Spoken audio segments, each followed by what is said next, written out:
বাংলাদেশের নতুন সিনেমা সাহেবে কলকাতার ইদিকা পাল।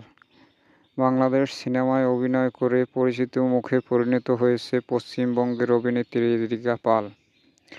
গত বছর হিমেল আশরাফ পরিচালিত প্রিয়তমা সিনেমায় শাকিব খানের বিপরীতে অভিনয় করে প্রশংসিত হন তিনি। নিজের প্রথম সিনেমা দিয়েই দর্শকের মনে জায়গা করে নেন। কবি নামে আরও একটি সিনেমায় শরীফুল রাজের বিপরীতে অভিনয় করেন ইদিকা পাল। হাসিবুর রেজা কল্লোলের সেই সিনেমাটি মুক্তির অপেক্ষায় রয়েছে। এরপর বাংলাদেশের বিভিন্ন সিনেমায় ডাক পেয়েছেন তিনি। এবার আরও একবার বাংলাদেশের সিনেমায় পর্দায় দেখা যাবে এই অভিনেত্রীকে। নিজের জন্মদিনে প্রযোজক আরশাদ আদনান ঘোষণা দিলেন নতুন সিনেমার নাম হলো সাহেব। সিনেমার নায়িকা হিসেবে দেখা যাবে কলকাতার অভিনেত্রী ইদিকা পালকে। সিনেমাটিতে তার বিপরীতে অভিনয় করবেন শরীফুল রাজ।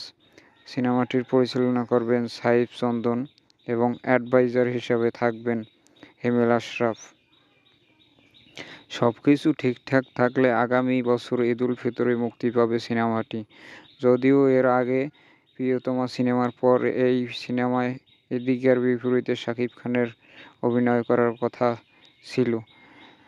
তো প্রযোজক আরশাদ আদনান কিন্তু হঠাৎ করে তিনি ঘোষণা দিয়েছেন এই সিনেমায় শাকিব খান নয়, ইদিকা পালের বিপরীতে দেখা যাবে শরীফুল রাজকে। এ বিষয়ে তিনি বলেন, শাকিব খানকে নিয়ে আরও বড় পরিকল্পনা রয়েছে। সেই সিনেমার গল্পের কাজ চলছে। সবকিছু ঠিকঠাক থাকলে ঘোষণা দেব সামনে।